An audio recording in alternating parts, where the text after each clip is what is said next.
To get rid of a troublesome client, a prostitute secretly slipped a sleeping drug into his drink. Unexpectedly, after the man drank it, he died on the spot, and she was immediately arrested and thrown into prison. In the courtroom, she suddenly encountered a familiar face, the wealthy young noble who had taken her innocence years ago. At that moment, he was also studying her with a complicated gaze. How had the girl who was once as pure as moonlight fallen to such a state? She was the purest girl ever written by Leo Tolstoy. Yet because of a nobleman, her life was rewritten into a tragedy. This story is not fictional, but drawn from real events. Let us step into today's film adaptation of a literary classic, Resurrection. Maslova was an illegitimate child, abandoned by her mother in a livestock shed at birth. Two noble sisters heard her cries and took her in. The two sisters treated her completely differently. One treated her like her own child, gave her an education, and allowed her to dine at the same table as the masters. The other treated her as a servant, never showing her the slightest kindness,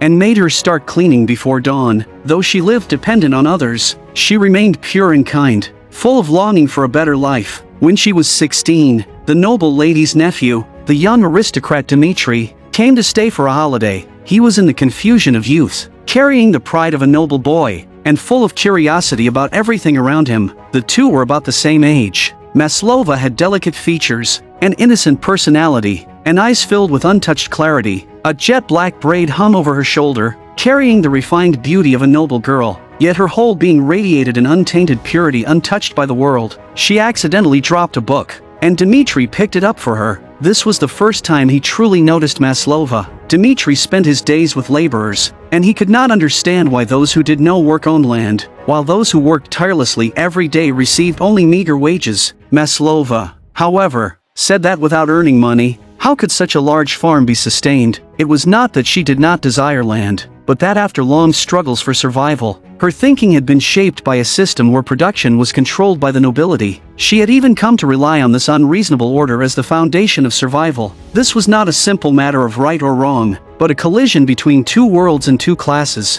One viewed fairness from the perspective of privilege, while the other, trapped in the mire of survival, depended instinctively on established order. Neither of them knew that this confusion and awakening would plant seeds that would, in the years to come, lead them toward completely different destinies. Just as they both loved Frédéric Chopin, Maslova was enchanted by the tenderness and romance in his melodies. Dmitri, on the other hand, preferred the proud defiance hidden beneath Chopin's notes. During that time, the two were like birds set free. Without any restraint, Dmitri pulled Maslova by the hand and ran across the green meadow. He tripped over a branch, and Maslova reached out her hand, her eyes filled with a warmth that could not be dissolved. The next second, he leaned down and kissed her. Time seemed to freeze, but Maslova suddenly came to her senses and instinctively stepped back. This was a love she had never dared to hope for. She knew clearly that she was only a servant. How could she possibly match this wealthy young master? Yet their budding feelings were discovered by the two elderly women. They could never allow a servant to attach herself to their family,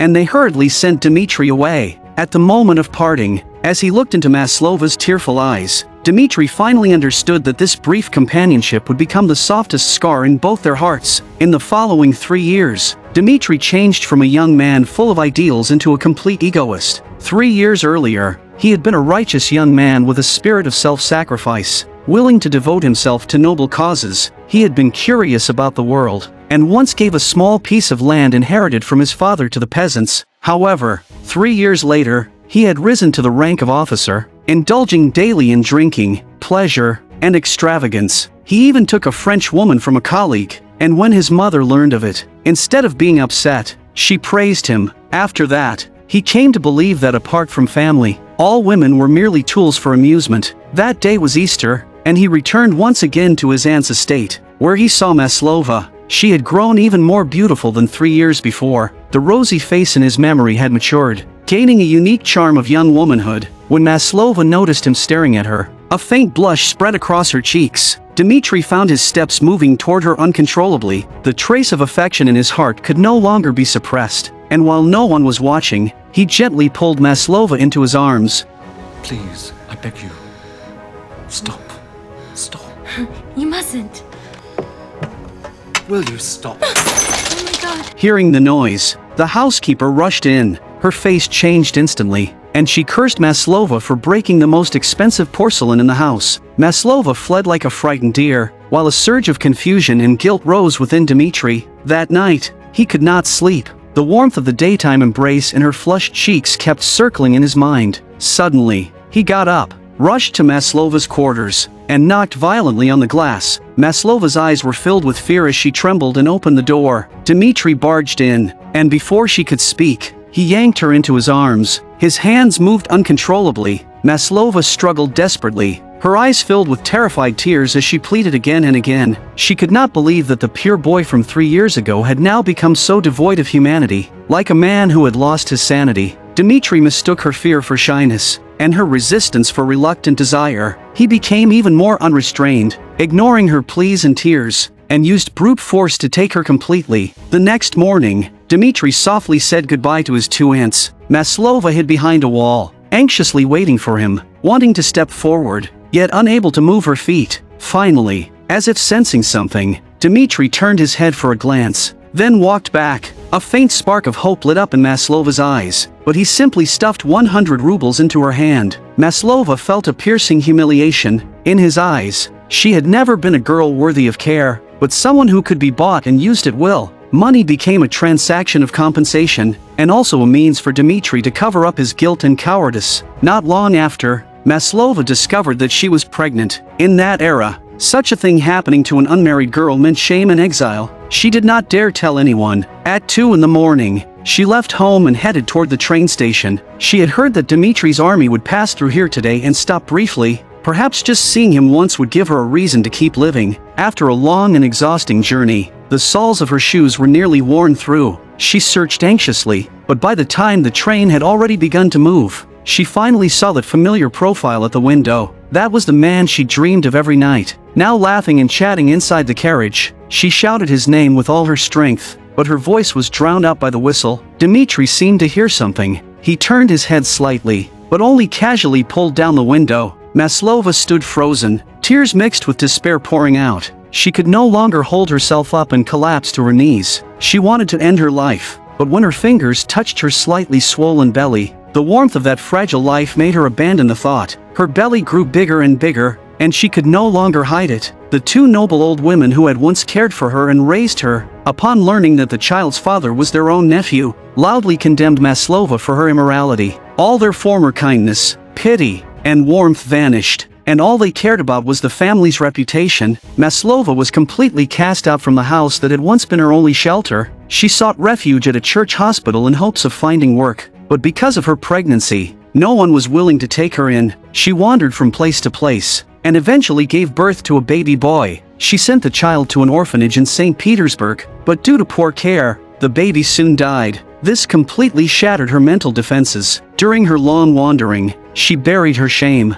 sorrow, and love deep inside, and in the end was forced into a life of vice, becoming a prostitute. She always remembered the noble young man who had abandoned her, yet her heart was filled with resentment. Dmitri returned to his aristocratic world, inheriting estates, wealth, and reputation, attending banquets and balls, impeccably dressed, the ideal gentleman in the eyes of noble ladies. He had everything, yet felt no joy. The laughter at banquets often irritated him, and the tenderness of his mistresses bored him, because his soul was never at peace. He often dreamed of that once pure face. He dreamed of her questioning him, asking if he had ever truly prayed for her. After waking, he would always suppress the guilt with reason, telling himself it was nothing more than a trivial matter, a mistake any young man might make. Until many years later, in a courtroom, Dmitri appeared as a juror. He had only intended to participate routinely in a trial that meant nothing to him, but he immediately recognized the woman accused of theft and murder. She was Maslova, the one he had once loved and ruthlessly abandoned. Her expression was numb, her eyes hollow, even carrying a trace of provocation and indifference. Though dressed in prison clothes, she still possessed an indescribable allure. Katusha Maslova, do you plead innocence or guilt to the murder of Ivan Smirkov? Do whatever you please. I know that I'm innocent. He made us drink, I told you. I have difficulty recalling. Maslova slowly recounted the night that changed her fate. That night, there was indeed a client who was extremely drunk. He gave me a key and asked me to go to his rented hotel room to open a suitcase and take 50 rubles as my payment. I did as I was told, returned to the hotel, opened his suitcase, and took the money that belonged to me. At that time, I only wanted to leave as quickly as possible, and did not notice that the madam and the hotel manager were standing nearby, staring fixedly at the suitcase of money. After I left, they took advantage of my absence, pried open the suitcase, and stole the rest of the client's money. That client was rude and offensive, and I only wanted to get rid of him. The madam and the manager told me to put some sleeping medicine into his drink, so I added the medicine the manager gave me, but unexpectedly, the client died. Afterward, the madam and the manager denied ever giving me any medicine, pushing all the blame onto me. Maslova defended herself in court, recounting her tragic past. She had been deceived and abandoned, bore a child out of wedlock, fell into desperate circumstances, and was ultimately forced into prostitution. The jury was also deeply divided. Some believed she was extremely guilty and should be executed, while others thought she was simply a pitiful woman. That this orphaned girl, led to deprivation by an unknown man, still unpunished, was thrown out, totally abandoned, on the street, carrying his child, that died later. But she never let out the identity of her ill-doer.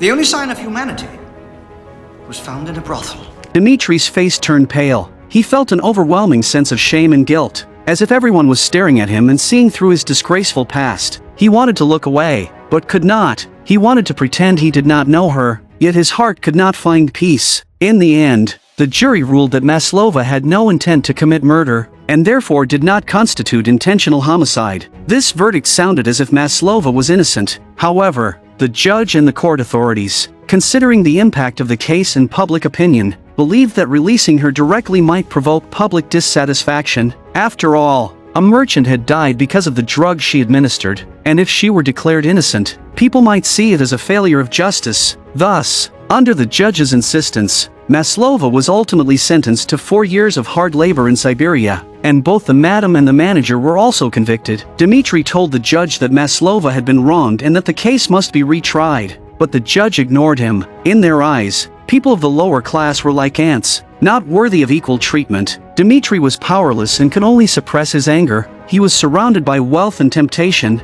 and the noble and gentle Princess Fina had grown up with him since childhood. She came from a distinguished background. Her mother served the royal family, and her father was a member of parliament. Dimitri had already achieved success and possessed great wealth, and Princess Fina had reached the age of marriage. She admired Dimitri's upbringing and kindness, as well as his restrained yet idealistic temperament. As for Dimitri, his feelings toward Princess Fina were a rational affection, a relationship that felt natural and socially expected. In the eyes of others, this marriage seemed almost certain, but now Dimitri's heart could not find peace, as he was entangled in Maslova's fate. Whenever Princess Fina spoke with him about their future home, the image of those weary eyes in the prison would appear in his mind. He kept imagining Maslova being exiled to Siberia, completely cut off from the world. Deep inside, he felt a guilty sense of relief. At least his shameful past would remain buried, unspoken and unquestioned. Yet Maslova's suffering had been planted by his own hands, and now he was trying to escape responsibility. Shame and guilt surged over him like a tide. That night, he tossed and turned, unable to sleep, and finally made a decision. I will leave Moscow. What? I must save Katusha. I'll find her a good appeal lawyer in Petersburg. And if she must go to Siberia, I'll follow her. He would personally fight for Maslova's freedom, and at the same time bring his own soul back into the light. He walked into the cold prison, apologized loudly, and sought to atone for the past. Only then did Maslova realize that he had been one of the jurors that day. She had never expected anyone to save her, and at that moment, she would rather ask for more money to buy a few cigarettes. After taking the money, she turned and walked away. Hope that you'll forgive me. You sound so bizarre, so terribly void. Katusha, why do you talk to me like that? It isn't like you. Maslova, come. Dimitri had longed for a sincere forgiveness, but this was the result he received. He quickly sold his property, hired the best lawyer to appeal for Maslova, and even proposed to marry her. However, Maslova was furious when she heard this. "You are a prince, and I am a prostitute. Do not stain your name. Leave me alone. You once used me for pleasure, and now you want to use me to save your soul. Just go away. I would rather hang myself than marry you." At the same time, a young female revolutionary approached Dmitri, asking him to help transfer a seriously ill political prisoner to a better medical ward. He had always sympathized with these revolutionaries, so he asked a friend to use connections to arrange it. Meanwhile, his fiancée also learned about what Dmitri had been doing. Princess Fina understood that no matter how elegant and pure she was, she could not walk alongside a man who was seeking redemption. She did not cry or complain. She simply and quietly asked to end their relationship. This separation completely severed Dmitri's ties to his old world. From that moment on, his life moved entirely toward a path of redemption and suffering. The news of him helping the sick revolutionaries soon reached Maslova, yet she still refused his proposal. Dmitri did not know that her rejection was precisely for the sake of his future happiness. She could clearly feel Dmitri's deep affection and sincerity, and a tender emotion quietly began to grow within her heart. She gradually gave up smoking, drinking, and the reckless habits she had developed as a prostitute, becoming once again the girl filled with kindness and love. The story of Dmitri proposing to a convicted woman and being rejected spread throughout the entire city. Even when he returned to the countryside, the housekeeper still gossiped, saying that was just a mistake young men often make. You cannot be sad about it for a lifetime. Besides, you had already given her 100 rubles back then. Dmitri flew into a rage and drove her out. As he gazed at the photograph of them together from years ago, endless regrets surged in his heart. He resolved to make up for his sins through real actions. He announced that he would distribute all his land to the farmers, allowing those who depended on him to equally enjoy the right to the land. However, the farmers had long been accustomed to their old way of life. When they saw Dmitri present the agreement for them to sign, they thought it was another trap, and his actions were met with unanimous opposition. It was not until an evening gathering that an old woman stood up in indignation. "Our master is not lying. What he says is the truth." The old woman spoke of Dmitri's past, saying that what he was doing now was only to atone for his sins. Only then did the people begin to believe him. To ensure the success of the appeal, Dmitri was introduced by his aunt to the judge's wife, Mariette. She had heard about their story and was moved by Dmitri's actions, hoping to help them. After dinner, the nobles sat in orderly rows, bowing their heads in confession, tears silently falling. Each tear was filled with piety and sorrow, and every whispered prayer seemed to call for justice and forgiveness. Yet no matter how much they wept, in the face of power and class indifference, repentance became an empty ritual. Mariette despised these hypocritical nobles. No matter how they confessed with their words, they still refused to free an innocent person from wrongful imprisonment. In that rigid era of strict etiquette and class hierarchy, she was the only one who truly understood Dmitri. She saw through his conscience and contradictions, and understood his inner struggle and remorse. At the same time, a doctor had long coveted Maslova's beauty and harassed her repeatedly. That day, he cornered her, and at that moment, the warden walked in. Unexpectedly, the doctor accused her first, falsely claiming that Maslova had tried to seduce him. She tried to explain, but the warden refused to listen at all and ordered her to be thrown back into an ordinary cell. Mariette persuaded her husband to agree to Dmitri's appeal, but his friends strongly opposed it after learning the truth. He could not accept Dmitri marrying a prostitute and ruining his future, so he cast a vote against it. In the end, the court rejected the appeal for retrial. Dmitri rushed to the prison in desperation, filled with guilt as he told Maslova the result, but she did not blame him. Instead, to ease his guilt, she lied and said that she had seduced the doctor, which was why she had been sent back to the cell. Yet Dmitri still believed in her character. No matter what, he would accompany her to Siberia. When his sister learned of this, she tried to persuade him not to give up everything he had. If you only want to save a pitiful girl, there are many other ways besides marriage. But he insisted on leaving. As the train departed, a torrential rain suddenly poured down, as if washing away Maslova's injustice. Inside the carriage, it was narrow and dim. Several exiled prisoners softly sang. Their eyes reflected the same fear and helplessness. In the same carriage was also a young political prisoner named Krylstov. He came from a noble family, but was arrested for distributing leaflets and secretly organizing workers' reading groups, becoming a traitor to the state. His persistence in his beliefs was completely different from the hypocritical upper-class men Maslova had known. Dmitri silently observed Krylstov and saw in his courage and ideals a reflection of his own former aspirations and conscience. For the first time, Maslova heard Krylstov speak about his past. There was no regret or resentment in his words, only a longing for freedom and justice. This stirred a long-lost sense of admiration within her. During the long journey, Krylstov became a pillar for Maslova's spirit. She spoke of being deceived and abandoned, and he listened quietly, never judging her. Gradually, this bond went beyond ordinary affection between a man and a woman. Krylstov told Dmitri that he intended to marry Maslova. At that moment, Dmitri hesitated. If she truly does not love me, then I will let her go. He anxiously sought confirmation from Maslova, but she only said to him, I do not want to destroy either of you. On the road, several men assaulted Maslova. Fortunately, Dmitri arrived in time, but he was attacked and injured on the head. Maslova prayed for him with deep emotion, hoping he would recover quickly. Though she did not accept his proposal, she still loved him deeply in her heart. Finally, after Dmitri's persistent efforts, he persuaded his friend, and Maslova's case was revised. She was declared innocent and regained her freedom. Krylstov was sincerely happy for her, and even encouraged her to reconcile with Dmitri, but Maslova still chose Krylstov. They held a simple wedding in the prison. As they exchanged vows, her hand trembled slightly, not from excitement,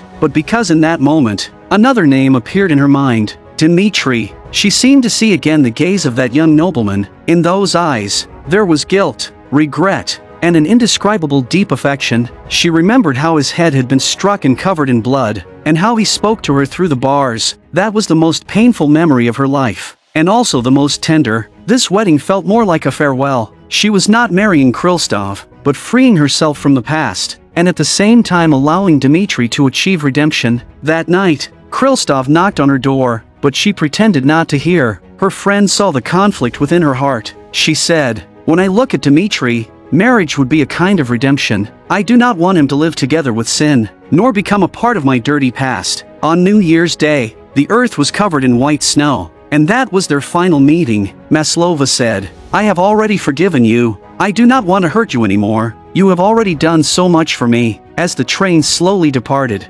Dmitri finally understood that redemption is never about pulling others out of suffering, but about walking out of one's own sin. That night, the New Year bells rang, and from the small wooden house came people's hopes for the coming year. Everyone was saying Happy New Year, yet Dmitri's face was filled with confusion. As the music gradually rose, all things seemed to fall asleep, yet a faint sense of new life quietly emerged. Meanwhile, Maslova leaned against the cold carriage wall, gazing out the window. The glass was frozen by the cold, blurring the world outside, and also blurring her eyes. Tears swirled in her eyes, yet refused to fall. It turns out that even the most humble person will eventually be illuminated by light. If you enjoy great films, subscribe to my channel and I will take you to explore a different kind of love.